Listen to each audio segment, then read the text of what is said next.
அரசுக்கு எதிரான உணர்வு தமிழகத்தில் மிகப்பெரிய அளவில் கொழுந்துவிட்டு எரிய தொடங்கி இருக்கிறது என்பது மட்டும் உண்மை. டாக்டர் ராமதாஸ் அவர்கள் எழுப்பக்கூடிய ஒவ்வொரு கேள்வியும் நியாயமானது. உண்மையான எதிர்க்கட்சி தலைவராக டாக்டர் ராமதாஸ் அவர்கள் இன்று செயல்பட்டு கொண்டிருக்கிறார். ஆனால் அவங்க சமுதாயத்தின் அடிப்படையில் பட்டியலின மக்கள் இவங்க கணக்குப்படி ஒரு 1.5 கோடி பேர் இருப்பாங்க. ஆனால் உங்களுக்கு எண்ணம் இருந்திருக்கு, நம்ம மக்கள் இத்தனை பேர் இருக்காங்க, சமுதாய மக்கள் நமக்காக ஒருத்தர் கூட குரல் கொடுக்கலையா, நமக்கு நீதி வாங்கி தரேன், அந்த எண்ணம் அந்த 75 குடும்பத்துக்கு இருக்கும். இது அந்த ஜாதியை சார்ந்த தலைவர்கள் தான் வாங்கி கொடுக்கணும்னு எதிர்பார்ப்பு ரொம்ப தவறானது, அயோக்கியத்தனமானது. அந்த காலத்தில் எவ்வளோ பெரிய குற்றங்களை இப்போ இருக்கக்கூடிய பல நவீன உபகரணங்கள் இல்லாமல் தான் தமிழக காவல்துறை கண்டுபிடித்திருக்கிறது. அதனால தான் ஸ்காட்லாண்டுக்கு இணையான காவல்துறையாக ஒரு காலத்தில் பேசப்பட்டது. இன்றைக்கு அது சந்தி சிரிக்கிறது என்பது வேறு விஷயம். இது யாரையோ காப்பாற்றத்தான் அரசு முயற்சிக்கிறது என்பது நன்றாக தெரிகிறது. ஆகவே ராமதாஸ் அவர்கள், டாக்டர் ராமதாஸுடைய கருத்து ரொம்ப ரொம்ப ரொம்ப நியாயமானது. இந்த அரசாங்கத்தோட ப்ரியாரிட்டியாக வேறு எதுவோ இருக்குங்க இல்லைங்க.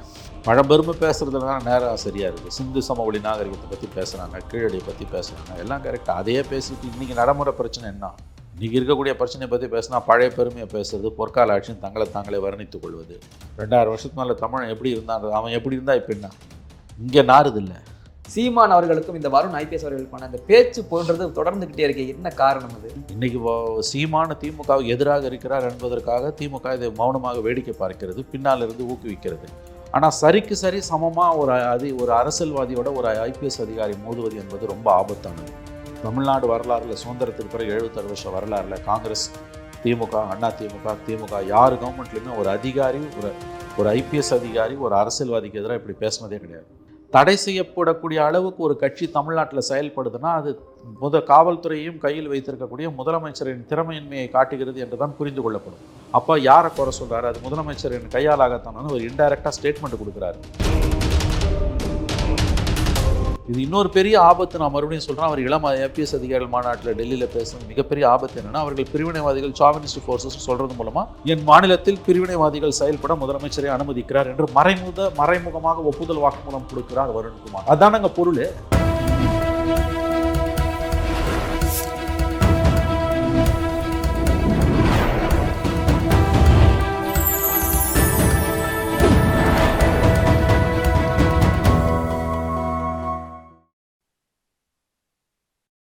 சேனல் 5 தமிழ் நேயர்களுக்கு வணக்கம். இன்றைய நேர்காணலில் நம்மோடு இணைந்திருப்பவர் மூத்த பத்திரிகையாளர் திரு மணி அவர்கள். வாருங்கள், அவரோடு பேசுவோம். சார் வணக்கம். சார் டாக்டர் ராமதாஸ் அவர்கள் சொல்லியிருக்காரு, எப்போது தேர்தல் வந்தாலும் திமுக படுதோல்வி அடையும் அப்படின்னு சொல்லியிருக்காரு. அவர் குறிப்பிட்டு எதை சொல்லியிருக்காருன்னா, இந்த பெண்களுக்கு பாதுகாப்பு இல்லை, சட்ட ஒழுங்கு சரியில்லை, தொடர் கொலைகள், நிதி பற்றாக்குறை, இதெல்லாம் சுட்டிக்காட்டி தான் அவர் சொல்லியிருக்காரு. இந்த கருத்தை எப்படி பார்க்குறீங்க? ராமதாஸ் ஒரு மூத்த அனுபவம் வாய்ந்த அரசியல்வாதி. ஆனால் இந்த விஷயத்தில் அவர் சொல்வது எந்த அளவு உண்மை என்று இந்த நேரத்தில் நம்மால் சொல்ல முடியாது. ஏன்னா இன்னும் 1.5 வருஷம் இருக்குது, எலெக்ஷன் 1.25 வருஷம் இருக்குது.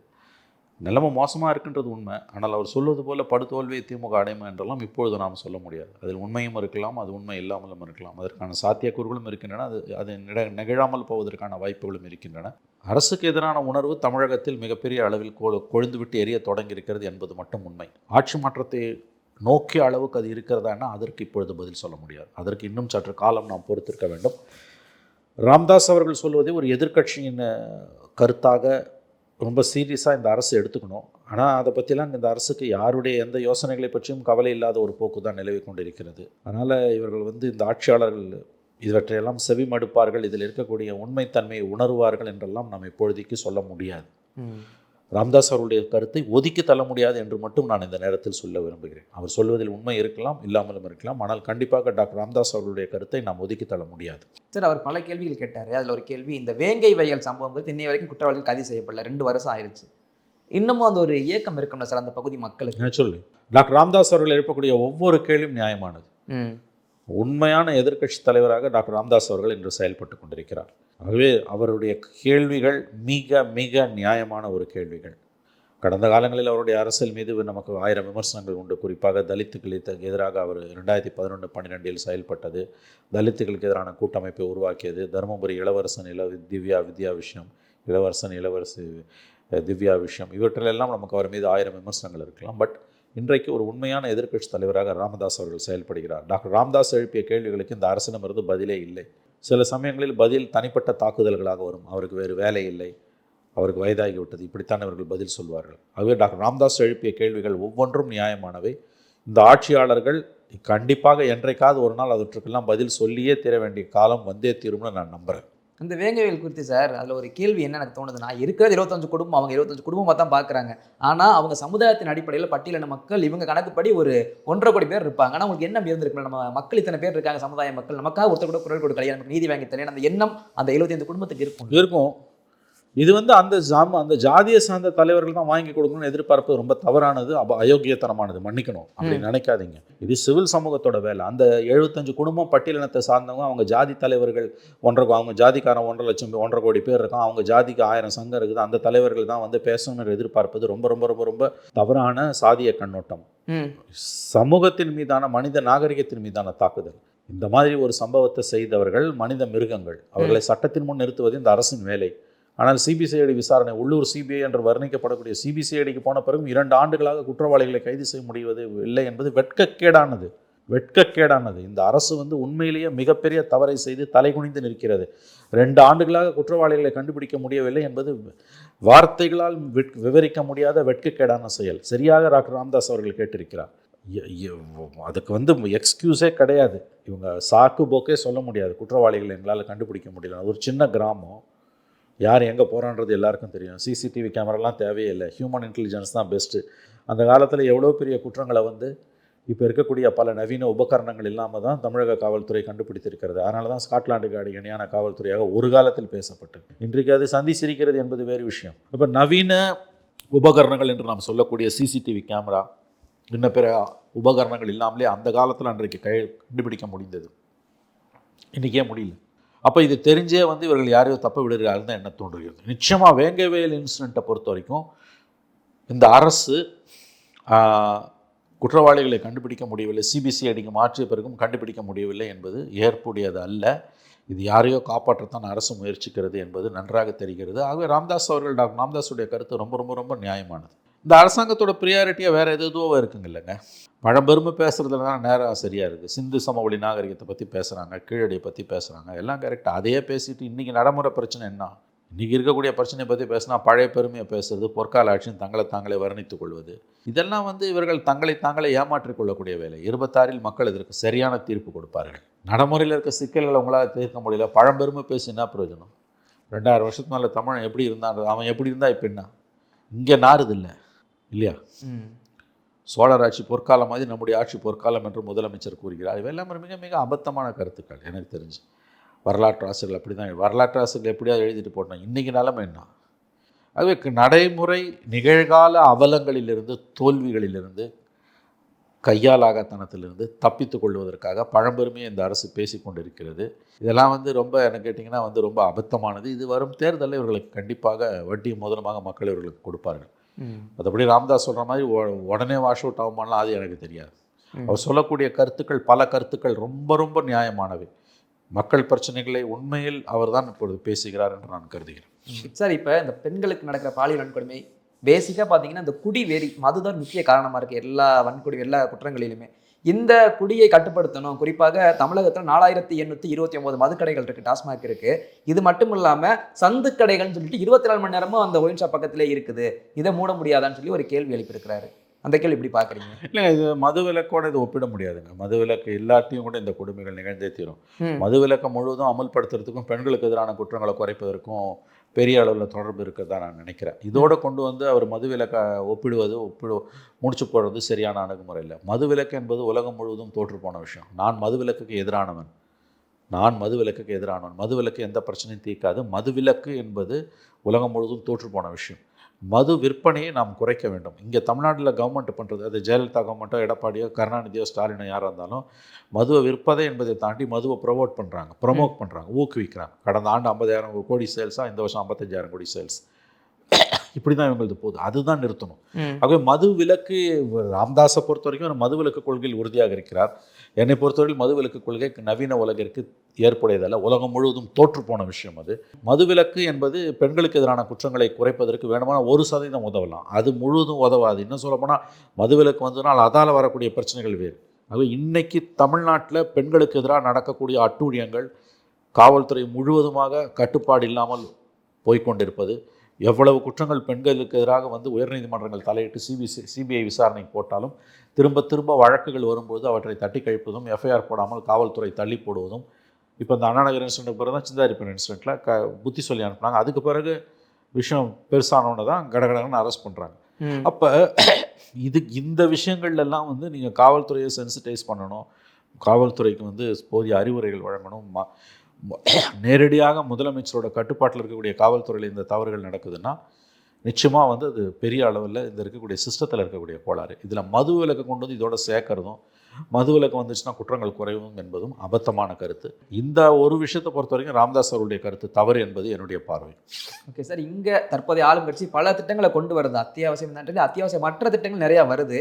குறிப்பாக நேற்று பார்த்தீங்கன்னா ஒரு அரசு பேருந்து பிரேக் பிடிக்காமல் போயிட்டு அன்னூர் அரசு பேருந்தில் மோதிடுது. பள்ளி மாணவர்கள் உட்பட 15 பேர் காயமடைஞ்சிருக்காங்க. இதெல்லாம் கண்டுக்காம வேறு ஏதாவது திட்டங்கள் வருதில்லை. இந்த பேருந்துகளுக்கு ஒரு நிதியை ஒதுக்கலாம். ஓவராலாக போக்குவரத்து கழகங்கள் இருக்கக்கூடிய பிரச்சனை அது. இப்போ நீங்கள் சொல்லக்கூடிய அந்த பிரேக்கு அருந்து போய் விழறது, இதெல்லாம் எங்கேயாவது நடந்துடும், எல்லா கவர்மெண்ட்லேயும் நடக்கும். அது அதை வச்சு ஒரு கவர்மெண்ட் எடை போட முடியாது. ஓவராலாக நீங்கள் பார்த்துருப்பீங்க நிறைய பேருந்துகளை பாருங்களேன், போகவே பயமாக இருக்குது. எல்லாமே வந்து ஏதோ பழைய இரும்பு கடை வர இருக்கு.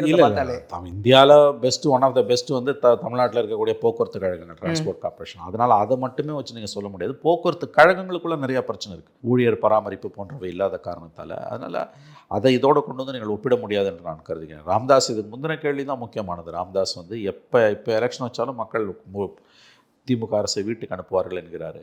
இப்போ எலெக்ஷன் வச்சா மக்கள் திமுக வீட்டுக்கு அனுப்புவாங்களான்னு எனக்கு தெரியல. ராமதாஸ் சொல்கிறது உண்மையாகவும் இருக்கலாம், பொய்யாகவும் இருக்கலாம். ஆனால் அது உறுதிட்டு சொல்ல முடியல. பட் கடுமையான அதிருப்தி கீழே இருக்குன்றது மட்டும் உண்மை. ஆட்சியை ஆற்றக்கூடிய அளவுக்கு அந்த அதிருப்தி இருக்குதுன்னா அது இதுவரைக்கும் இல்லை என்னுடைய பார்வையில். மேபி இன்னும் 15 மாதம் இருக்குது, அப்போ என்ன வேண்டுமானாலும் நடக்கலாம். இந்த அரசியல் களத்து நேரத்தில் சீமான் அவர்களுக்கும் இந்த வருண் IPS அவர்களுக்கான அந்த பேச்சு போன்றது தொடர்ந்துக்கிட்டே இருக்கு. என்ன காரணம் அது? இல்லைங்க, இதில் வந்து அந்த அதிகாரி செய்வது தவறுங்க. ஒரு அரசியல் கட்சி தலைவருக்கு எதிராக ஒரு தனிப்பட்ட முறையில் ஒரு IPS அதிகாரி அவர்கள் இப்படியெல்லாம் பேசுவது என்பது தவறு. அவர் வழக்கு போட்டது கரெக்ட், அது அவருடைய உரிமை. சீமானுக்கு எதிராக வழக்குகளை போடுவதும், தன்னுடைய தனக்கு பாதிப்பு ஏற்பட்டிருக்கிறது என்ற அவர் நீதிமன்றத்திற்கு போவதும், தன்னுடைய மனைவியை குறித்து நாம் தமிழர் கட்சியினர் அவதூறு பரப்பினார்கள், தன்னை பற்றி அவதூறு பரப்பினார்கள் என்று அவர் நீதிமன்றத்திற்கு போவது அவருடைய உரிமை. அதை நம்ம கொஸ்டின் பண்ணல. ஆனால் சரிக்கு சரி சமமாக ஒரு அரசியல்வாதியோட ஒரு IPS அதிகாரி மோதுவது என்பது ரொம்ப ஆபத்தானது. இதில் முதலமைச்சர் உடனடியாக தலையிட்டு இதை தடுக்க வேண்டும். ஏன்னா இன்றைக்கி வந்து ஒரு அதிகாரி ஒரு அரசியல்வாதிக்கு எதிராக கச்சை கட்டுகிறார், நாளைக்கு இன்னொரு IPS அதிகாரி இன்னொரு அரசியல்வாதிக்கு எதிராக பேசுகிறாருன்னா இது நிலைமை கையை மீறி போகும். நாளைக்கு ஆட்சி மாற்றம் வருது, நான் கேட்குறேன், நாளைக்கு ஆட்சி மாற்றம் வருது, அதிமுக ஆட்சிக்கு வருது, அப்போ வேறு யாரோ ஒரு IPS அதிகாரி, ஒரு அதிகாரி திமுகவுக்கு எதிராக அப்படி பேசுகிறாரு, திமுக அதை ரசிக்குமா? கடந்த கால தமிழ்நாடு வரலாறுல, சுதந்திரத்துக்கு பிறகு 76 வருஷம் வரலாறுல காங்கிரஸ், திமுக, திமுக யார் கவர்மெண்ட்லையுமே ஒரு அதிகாரி, ஒரு IPS அதிகாரி ஒரு அரசியல்வாதிக்கு எதிராக இப்படி பேசினதே கிடையாது.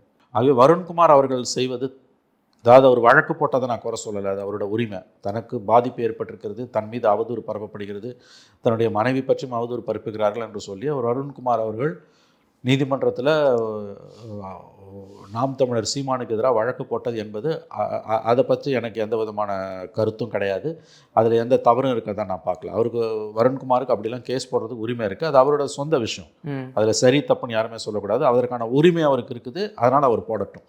அது நல்லது கெட்டதுலாம் நம்ம சொல்ல முடியாது. நீதிமன்றம் என்ன தீர்ப்பு கொடுக்குதோ அது 2 பேரும் ஏற்றுக்க போகிறாங்க. அதனால் கேஸ் போட்டதை பற்றி வருண்குமார் மீது நான் எந்த கருத்தும் தெரிவிக்க விரும்பவில்லை, அதற்கான உரிமை அவருக்கு இருக்கிறது. ஆனால் சீமான் அவர்களை பற்றி அவர் தொடர்ச்சியாக வெளியில் மீடியா கிட்ட பேசுறது இருக்குல்ல, செய்தியாளர்கள்னா மீடியாவுக்கிட்ட வருண்குமாரை பற்றி பேசுவது என்பதெல்லாம் அபத்தமானது. இன்னொன்று IPS அதிகாரிகள் மாநாட்டில் அவர் அந்த கட்சியை தடை செய்ய வேண்டும் என்றெல்லாம் பேசியிருக்கிறார், பார்த்துருப்பீங்க நீங்கள்.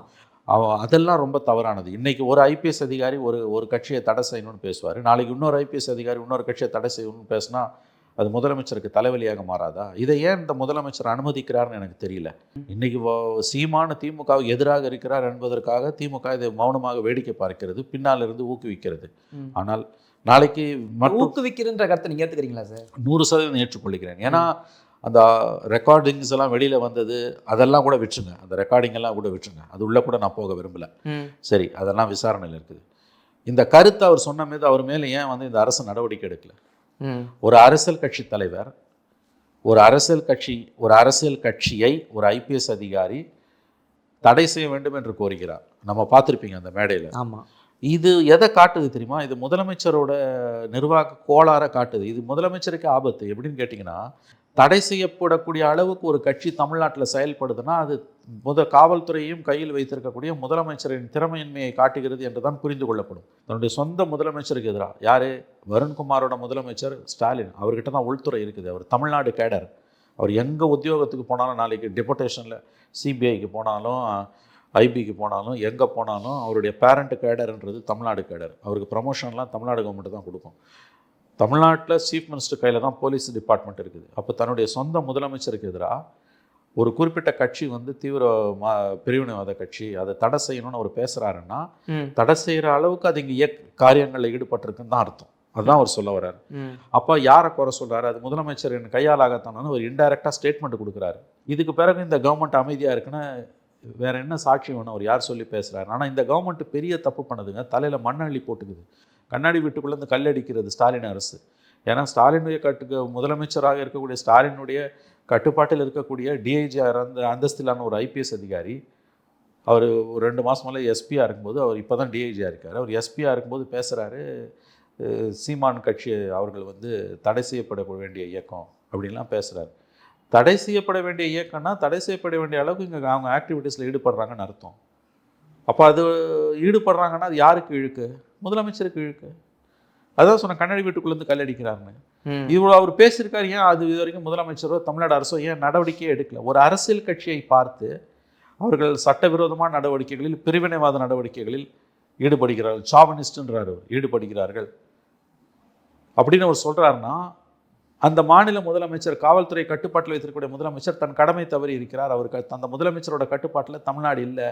அதனால தான் பிரிவினைவாத கட்சிகள் வளர்கின்றன, பிரிவினைவாத கோஷங்கள் வளர்கின்றன, சாவனிஸ்ட் ஃபோர்ஸஸ் வளர்கின்றனன்னு ஒப்புதல் வாக்குமூலம் கொடுக்கிறார் வருண்குமார். புரியுதா நான் சொல்கிறது? தான் சொந்த சீஃப் மினிஸ்டருக்கு எதிராக அவர் பேசுகிறாரு. சீமானை எதிர்க்கிறதா நினச்சிக்கிட்டு முதலமைச்சருக்கு எதிரான கருத்தை அவர் சொல்லிட்டு இருக்காரு. ஆனால் இதை புரிந்து கொள்ளக்கூடிய வல்லமை முதலமைச்சருக்கோ துணை முதலமைச்சருக்கோ இந்த அரசுக்கோ இல்லை. இது ரொம்ப ஆபத்து. புரியாம இருக்காங்களா இல்லை புரிஞ்சும் புரியாத மாதிரி நடிக்கிறாங்க? அது அவங்கள தான் கேட்கணும். இது எப்படி இருந்தாலும் இது ஏன் ஆபத்துனா, நாளைக்கு இன்னொரு அதிகாரி இன்னொரு கட்சிக்கு எதிராக பேசுவார். ஐபிஎஸ் அதிகாரிகள் இப்படிலாம் பேசக்கூடாதுங்க. நான் மறுபடியும் சொல்கிறேங்க, தனிப்பட்ட முறையில் வருண்குமாரை பற்றியோ அவருடைய மனைவியை பற்றியோ சீமானோ அவருடைய கட்சிக்காரர்களோ ஆபாசமாக பேசினார்கள், அவர்கள் மீது நடவடிக்கை வேண்டும் என்று வருண்குமார் நீதிமன்றத்தில் வழக்கு போட்டிருப்பதில் எந்த தவறும் இல்லை. அது அவருடைய உரிமை. ஆனால் அரசியல் ரீதியாக சீமானை பற்றி கருத்து சொல்வதும், ஒரு கட்சியை தடை செய்யணும்னு பேசுறதும் ஒரு அதிகாரி பேசக்கூடிய பேச்சு கிடையாது. அதற்கு எந்த விதமான உரிமையும் ஐபிஎஸ் அதிகாரிக்கு கிடையாது. இப்படிப்பட்ட விஷயங்களை அவர் கருத்து தெரிவிக்கவே முடியாது. இதில் இன்னொரு கொடுமை என்னன்னா, இதுதான் ரொம்ப முக்கியமான விஷயம், பிரிவினைவாத கட்சி சாவனிஸ்ட் ஃபோர்ஸஸ் தமிழ்நாட்டில் இருக்குதுன்னு அவர் சொல்கிறார், சீமான சொல்லுவோம். ஆமாம். அப்போ இதை இயங்க அனுமதிச்சது முதலமைச்சர்னு அதோட அர்த்தம் அதுதான், மறைபொருள் அதுதான். அப்போ தான் சொந்த முதலமைச்சர் மேலேயே ஒரு ஐபிஎஸ் அதிகாரி இங்கே சாவனிஸ்ட் ஃபோர்ஸஸ் பிரிவினைவாத சக்திகள் வளர்கிறதுன்னு குற்றம் சாமுத்துறாருன்னா முதலமைச்சரோட செயல்பாட்டில் ஒரு சந்தேகம் தெரிவிக்கிறார். இது இந்த முதலமைச்சருக்கு இந்த அரசுக்கும் எவ்வளவு இழுக்கு? அவர் மேலே ஏன் நீ நடவடிக்கை எடுக்கல? நீங்க பதவி உயர்வு கொடுக்குறீங்க, கரெக்டாக சொன்னீங்க. அவர் எஸ்பியா இருக்கும்போது பேசுறாரு, டிஐஜி ஆக்குறீங்க, பதவி உயர்வு கொடுக்குறீங்க, யாரை தலையில மண் அள்ளி போட்டுக்குது. இதெல்லாம் எந்த கவர்மெண்ட்லையுமே நடக்காத ஒரு தவறுகள். எந்த கவர்மெண்ட்லையும் நடக்காத தவறுகள் இந்த கவர்மெண்ட்ல நடக்குது. இதோட சீரியஸ்னஸ் இந்த அரசுக்கு புரிஞ்சுதான்னு தெரியல. அது வருண்குமார் சீமான் விஷயத்தில் நிச்சயமாக ஒரு காவல்துறை அதிகாரி ஒரு அரசியல் கட்சி தலைவருடன் நேரடியாக மோதுவதும் ப்ரெஸ் மீட் கொடுப்பதும் அனுமதிக்கப்படக்கூடாதவை. ஏன்னா இது வந்து அதிகாரிகளுடைய சர்வீஸ் ரூல்ஸ் படி ஒழுங்கினம், இன்டிசிப்ளின். இதை இன்னைக்கு நீங்கள் ஒரு அதிகாரிக்கு உங்களுக்கு பிடிக்குது, திமுகவை எதிர்க்கக்கூடிய ஒரு அரசியல் கட்சியை விமர்சிக்கிறாருன்னு ஆளும் கட்சியான திமுக இன்றைக்கு ஒரு அதிகாரிக்கு இந்த சலுகையை காட்டுகிறதுனா, நாளைக்கு இன்னொரு கவர்மெண்ட் வரும்போது அந்த இன்னொரு அதிகாரிக்கு அந்த கவர்மெண்ட் சலுகையை கொடுத்து திமுகவுக்கு எதிராக அப்படி பேச சொன்னால் நீங்கள் ஒப்புக்கொள்வீர்களா? நாம் அப்பயும் எதிர்ப்போம், நாம் அப்பொழுதும் எதிர்ப்போம். ஏன்னா சீமான் இல்லைங்க, எந்த கட்சி தலைக்கு எதிராகவும் ஒரு டிஐஜி ஐபிஎஸ் ஆஃபீஸர் பேசுகிறாருன்னு நம்ம அதை எதிர்ப்போம். ஏன்னா ஒரு ஐபிஎஸ் அதிகாரிக்கு இப்படிலாம் ப்ரெஸ் மீட் கொடுக்கறதுக்கும் ஒரு அரசியல் கட்சியை பற்றி கருத்து தெரிவிப்பதற்கும் எந்த உரிமையும் கிடையாது. ஆகவே சீமான் வருண்குமார் விஷயத்தில் எல்லா கட்சிகளும் மௌனமாக இருக்கிறதும், வருண்குமார் சீமான் மீது வைக்கக்கூடிய குற்றச்சாட்டுகளை பற்றி கண்டுகொள்ளாமல் இடதுசாரிகள் காங்கிரஸ் விசிகா இருப்பதும் ரொம்ப ஆபத்தான ஒரு போக்கு. நாளைக்கு இவங்களுக்கு வரப்போகுது இது. ஆகவே இது மிக தவறான ஒரு பாதையில். அதாங்க இது வந்து தமிழ்நாட்டு அரசு நிர்வாகத்தில் இதுவரை நடக்காத தவறுகள் நடந்து கொண்டிருக்கின்றன என்று நான் அடிக்கடி சொல்லுவேன். அதில் ஒரு தொடர்ச்சி தான் இந்த வருண்குமார் சீமான் விஷயமும். சார், ஒரு ஐபிஎஸ் ஆஃபீஸர் தான் அவர் வார்த்தை சொல்கிறாரு, சீமானை என்கிட்ட மன்னிப்பு கேட்க வந்தாரு, ஒரு தொழிலதிபர் மூலமா தூது விட்டான்னு சொல்றாருல. அந்த விஷயங்கள் எல்லாம் அவர் வெளியில சொல்லக்கூடாது. நான் என்ன சொல்றேங்க, இதை கோர்ட்ல அவர் வக்கீல் சொல்லணும். நல்லா ஞாபகம் வச்சுக்கோங்க, வருண்குமாருக்கு ஒரு பாதிப்பு இருக்கிறது என்று அவர் நம்புகிறார். ஏன்னா அவரை பற்றி நாம் தமிழர் கட்சி விமர்சனம் செய்தாங்க. அவருடைய மனைவி, அவரும் ஒரு காவல்துறை அதிகாரி, அவருடைய மனைவியை பற்றியும் நாம் தமிழர் கட்சியினர் இழிவாக பேசினார்கள். ஆகவே நாங்கள் மன உளைச்சலுக்கு ஆளாகி இருக்கிறோம், எங்களுக்கு நிவாரணம் வேண்டும், இவர்கள் மீது சட்ட நடவடிக்கை வேண்டும், இவர்களை தண்டிக்க வேண்டும்னு அருண்குமார் சென்னை நீதிமன்றத்தில் வழக்கு தொடுக்கிறார். அது அவருடைய உரிமை. நான் மறுபடியும் சொல்கிறேன், அதை பற்றி நான் எந்த கருத்தும் தெரிவிக்க விரும்பல. அது அவருக்கும் சீமானுக்குமான விஷயம். ஆனால் சீமானோட அரசியலை பற்றி வெளியில் வந்து பேசுறது, ஒரு தொழிலதிபர் வந்து இந்த கேஸை முடிச்சுக்க சொல்லுங்க, இதெல்லாம் வந்து ஒரு விதத்தில் நீதிமன்ற அவமதிப்பும் கூட. இவர் அதிகாரி இப்படி பேசக்கூடாது. நான் மறுபடியும் சொல்கிறேங்க, இதையே அவர் வந்து ராஜினாமா பண்ணிட்டு ஒரு அரசியல் கட்சி தலைவராக வந்து பேசினார்னா அதை பற்றி நம்ம எதுவுமே கண்டுக்க மாட்டோம். அவருக்கும் சீமானுக்குமான பிரச்சனை. ஐபிஎஸ் அதிகாரியாக இருந்துக்கிட்டு அவர் பேசும்போது இது ரொம்ப ரொம்ப ரொம்ப ஆபத்தான போக்கு, மிக மிக ஆபத்தான போக்கு. சர்வீஸ் ரூல்ஸ் படி ஒரு அரசியல் கட்சி தலைவருக்கு எதிராக ஒரு பதவியில் இருக்கக்கூடிய, உயர் பதவியில் இருக்கக்கூடிய ஐபிஎஸ் அதிகாரி இப்படியெல்லாம் பேசுவது என்பது மிக மிக ஆபத்தான ஒரு முன்னுதாரணம். திரும்பவும் சொல்கிறேன், நாளைக்கு இன்னொரு அதிகாரி இன்னொரு கட்சியை பற்றி பேசுவோம். இன்னும் ஒரு வருஷம் பொறுத்து இன்னொரு ஐபிஎஸ் ஆஃபீஸர், இன்னொரு எஸ்பி ஐபிஎஸ் ஆஃபீஸரு நாளைக்கு பாட்டாளி மக்கள் கட்சி பற்றி பேசுகிறான்னு வச்சுங்களேன். அவங்க வந்து பிரிவினையை தூண்டுறாங்க, அவங்க சாதி வரியை தூண்டுறாங்க, அவங்கள தடை பண்ணணும்னு ஒரு அதிகாரி பேசுவோம். அதை அனுமதிப்பீங்களா? முளையிலே கிள்ளி எறின்னு தானே பார்ப்போம். ஆனால் இங்கே மட்டும் ஏன் இதை அனுமதிக்கிறாங்க? ஆட்சியாளர்களோட ஆசீர்வாதத்தில் அவர் பேசுகிறார். இது வந்து இவங்களுக்கு திமுகவுக்கு தெரியலங்க, அவங்க கண்ணாடி வீட்டுக்குள்ளேருந்து கல் அடிக்கிறாங்க. நாளைக்கு அவங்களுக்கு எதிராகவே, திமுகவுக்கு எதிராகவே இது திரும்பும். கலைஞர் பீரியட்லேயோ ஜெயலலிதா பீரியட்லேயோ ஒரு அதிகாரி, ஐபிஎஸ் அதிகாரி ஒரு கட்சிக்கு எதிராக 8% வாங்கின ஒரு கட்சிங்க அது. ஆமாம். அந்த கட்சியை பற்றி நீங்கள் எப்படி வந்து அந்த இப்படிப்பட்ட விமர்சனங்களை முன்வைக்கலாம்? இது இன்னொரு பெரிய ஆபத்து. நான் மறுபடியும் சொல்கிறேன், அவர் இளம் ஐபிஎஸ் அதிகாரிகள் மாநாட்டில் டெல்லியில் பேசுனது மிகப்பெரிய ஆபத்து என்னென்னா, அவர்கள் பிரிவினைவாதிகள், சாவினிஸ்ட் ஃபோர்ஸஸ்னு சொல்கிறது மூலமாக என் மாநிலத்தில் பிரிவினைவாதிகள் செயல்பட முதலமைச்சரை அனுமதிக்கிறார் என்று மறைமுகமாக ஒப்புதல் வாக்குமூலம் கொடுக்கிறார் வருண்குமார். அதானங்க பொருள். இது ஏன் இந்த கவர்மெண்ட் கண்டுக்காமல் இருக்குதுன்னு எனக்கு புரியல. எந்த ஐபிஎஸ் ஆஃபீஸரும் டிஜிபியும் நீங்கள் சொன்ன இந்த பார்வையில் எந்த மீடியாவும் கூட இப்போ வரைக்கும் பேசல, எவனுமே பேசலைங்க. எந்த டிஜிபி இதை பற்றி நடவடிக்கை? ஐபிஎஸ் ஆஃபீஸர் அசோசியேஷன் ஒன்று இருக்குங்க, தமிழ்நாட்டில் ஐபிஎஸ் ஆஃபீஸர் அசோசியேஷன் ஒன்று இருக்குது. அவங்க இதை பற்றி எதுவுமே பேசல. ஒரே ஒருத்தர் பேசினார், நான் சொன்னதை, ஹென்றி திப்பேங்கன்னு மனித உரிமை ஆர்வலர், மதுரையில் இருக்கக்கூடிய. இந்த விஷயம் வந்து அன்னைக்கே புதிய தலைமுறையில் டிபேட் பண்ணாங்க. அந்த ஹென்றி திப்பேங் மட்டும்தான் இதை பேசினார், மற்றவங்க யாருமே பேசலை. இதை அந்த விவாதத்தில் கலந்து கொண்ட ஒரு காவல்துறை அதிகாரி ஒரு கட்டத்தில் ஒப்புக்கொண்டார், ஆமாம் வருண்குமார் பேசியது தவறுதான் என்று அந்த காவல்துறை அதிகாரி ஒப்புக்கொண்டார், மறைமுகமான வார்த்தைகளில். இதில் இஷ்யூ என்னன்னு கேட்டிங்கன்னா, நல்லா ஞாபகம் வச்சுக்கோங்க, சாவனிஸ்ட் ஃபோர்ஸஸ், பிரிவினைவாதிகள் தமிழ்நாட்டில் சீமான் கட்சி அவர்கள் பிரிவினைவாதிகளாக செயல்படுகிறார்கள்னு வருண்குமார் பேசினது யாருக்கு எதிரான விமர்சனம்னா முதலமைச்சருக்கு எதிரான விமர்சனம். புரியுது இல்லை? நான் சொல்கிறது புரியுது. ஏன் எவனுமே பேசல? எந்த எதிர்கட்சியும் பேசல, எந்த மீடியாவும் பேசல. ஏங்க கண்ணாடி வீட்டுக்குள்ளேருந்து ஒரு வருண்குமார் கல்லடிக்கிறாருங்க, தான் சொந்த முதலமைச்சருக்கு எதிராக பேசுறாரு. என் மாநிலத்தில் சீமான் கட்சியை பற்றி சொல்லிட்டு அவர்கள் பிரிவினைவாதிகள், உலகம் முழுவதும் தடை செய்யப்பட்ட இயக்கங்களுக்கு ஆதரவு திரட்டுகிறார்கள், சாவனிஸ்ட் ஃபோர்ஸஸ்ன்றாரு. நான் என்ன சொல்கிறேன், இதை வந்து அவர் ஒரு ஐபிஎஸ் அதிகாரி பதவியை ராஜினாமா பண்ணிட்டு வந்து தனிநபராக ஒரு அரசியல் கட்சி ஆரம்பிச்சு சொன்னார்னா எனக்கு அதில் எந்த கவலையும் இல்லை. அது அவர் கருத்து, கவர்மெண்ட்டுக்கும் அவருக்குமானது, சீமானுக்கும் அவருக்குமானது. இதை வச்சு வழக்கே போடலாம் அவர் மேலே. இல்லை அந்த ஆங்கிளுக்குள்ள எனக்கு தெரியல. சட்டப்படி வந்து யார் மேலே வழக்கு போடணும் என்னன்னா, அது நான் அந்த லீகல் ஆங்கிளில் போனீங்கன்னா அவங்க சீமான் கட்சியிலேருந்து வழக்கு போடலாம், நான் ஒத்துக்கிறேன். அதுக்கெல்லாம் லீகலி போனீங்கன்னா அதுக்கு லா இசன சட்டம், ஒரு கழுத முன்னால் போனால் இடிக்கும், பின்னால் போனால் கடிக்கணும். சரி, லீகலாக இதை வந்து ப்ரொசீட் பண்ணுமா, அது என் ப்ராப்ளம், அது இல்லை. நான் இதை எப்படி பார்க்குறேன்னா, ஏன் எல்லாரும் சைலண்ட்டாக இருக்காங்க? இப்போ நீங்கள் சொன்னீங்க எந்த மீடியாவுமே கூட இதை எழுதலைன்னு, புரியுது இல்லை? விடுதலை புலிகளுக்கு ஆதரவாக 89-91 கலைஞர் கவர்மெண்ட் செயல்படுதுன்னு ஜெயலலிதாவும் அன்றைக்கு காங்கிரஸ் கமிட்டி தலைவராக இருந்த வாழப்பாடி ராமமூர்த்தியும் ஜனதா கட்சி தலைவர் சுப்பிரமணிய சாமியும் எழுப்பிய போராட்டங்களின் காரணமாக தான் 91 சந்திரசேகர் பிரதமராக இருக்கும்போது திமுக கவர்மெண்ட் டிஸ்மிஸ் ஆச்சு. பிரிவினைவாதிகளுக்கு ஆதரவு தெரிவிக்கிறாங்கன்னு மிகப்பெரிய அளவில் போராட்டங்களை நடத்தி 2 வருஷம், இப்போ இந்த 5 வருஷம் இருக்க வேண்டிய கவர்மெண்ட் 2 வருஷத்தில் டிஸ்மிஸ் ஆச்சு. 34 வருஷத்துக்கு முன்னால், கரெக்டாக இந்த ஜனவரியோட 34 வருஷம் ஆகுது. இன்னைக்கு அவருடைய மகனோட ஆட்சியில் பிரிவினைவாதிகளுக்கு, தடை செய்யப்பட்ட இயக்கத்துக்கு சீமானோட கட்சி ஆதரவு தெரிவிக்குதுன்னு ஒரு ஐபிஎஸ் அதிகாரி பேசுகிறாரு. இது சீமான் மீதான தாக்குதலே கிடையாதுங்க, இது ஸ்டாலின் மீதான தாக்குதல். முதலமைச்சராக இருந்துட்டு அவர் அதை கண்டுக்காமல் இருக்காரு, அவருடைய ஆட்சியில் இது நடக்குதுன்றது தான் இதோட தெளிவான மெசேஜ்ன்ற குறைஞ்சபட்ச அடிப்படை அறிவு, இந்த உண்மை ஏன் வந்து மீடியாவுக்கிட்டும் மீடியாவாலையும் புரிந்து கொள்ளப்படலை, மீடியாவும் அதை உள்வாங்கலை, மற்ற கட்சிகளும் அமைதியாக இருக்காங்க. உள் வாங்கலையா, உள்வாங்க விடப்படலையா? உள்வாங்க மறுக்கிறார்கள். ஆனால் அதுதான் நான் சொல்றேன், இதில் முக்கியமாக கவலைப்பட வேண்டியது, கவலை இல்லைங்க, கோபப்பட வேண்டியது முதலமைச்சர் ஸ்டாலின் அவர்கள் தான். வருண்குமாரோட பேச்சை பார்த்து கவலைப்பட வேண்டியது முதலமைச்சர் ஸ்டாலின் அவர்கள். நான் சொல்றது புரியுது இல்லையா? ஏன் முதலமைச்சர் அமைதியாக இருக்காரு? குறைந்தபட்சம் கண்டிக்கணும்ல, இப்படிலாம் பேசக்கூடாதுன்னு கண்டிக்கணும்ல. ஏங்க, ஒரு தடை செய்யப்பட்ட இயக்கத்துக்கு இங்கே ஒரு கட்சி ஆள் சேர்க்குது, ஆதரவாக இருக்குதுன்னு ஒரு ஐபிஎஸ் அதிகாரி, தமிழ்நாட்டை சேர்ந்த ஐபிஎஸ் அதிகாரி ஐபிஎஸ் மாநாடுல பேசுறது, அதிகாரிகள் மாநாடுல தன் சொந்த மாநில முதலமைச்சருக்கு எதிரான விமர்சனம். அது சீமானுக்கு எதிரான விமர்சனம் அல்ல.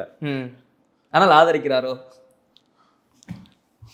இது எப்படி பார்த்தாலும் ரொம்ப இந்த போக்கே ரொம்ப ஆபத்தானது, ரொம்ப ஆபத்தான போக்கு.